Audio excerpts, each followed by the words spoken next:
Coming up tonight on Florida Focus, from gun control to policing protesters, what several controversial bills could mean for you and your rights. COVID sites are making some big changes that will affect millions of Floridians, who's now eligible to get the vaccine.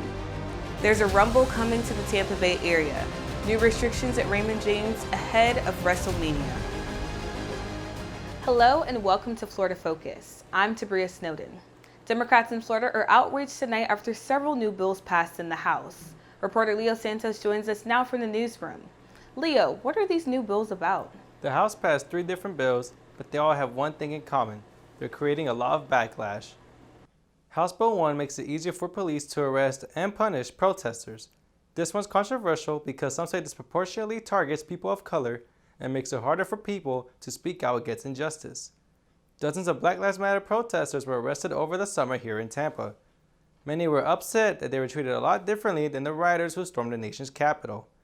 In the wake of calls to defund police, the bill would also withhold aid from local governments that cut law enforcement budgets. The bill is now heading to the Florida Senate. House Bill 259 is also causing concern, especially following a string of mass shootings this month.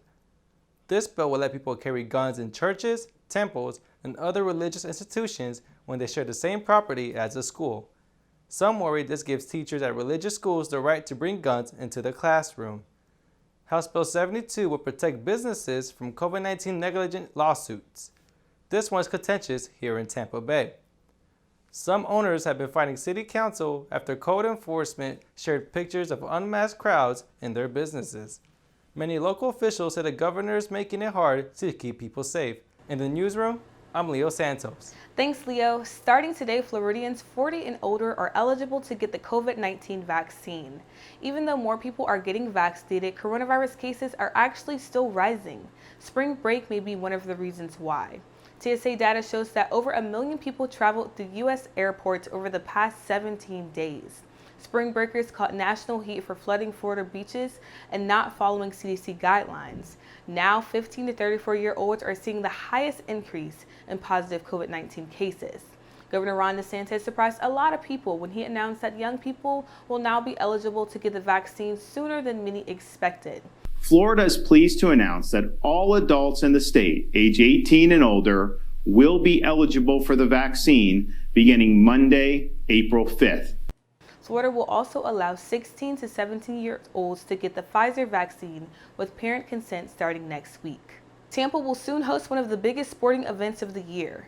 Reporter Julio Martinez tells us WrestleMania will be a lot different this time around because of the pandemic. WrestleMania 37 will be taking place over 2 nights right here at Raymond James Stadium next week. It has been over a year since WWE started putting on shows behind closed doors. This will be the first event that WWE lets fans attend since the start of the pandemic.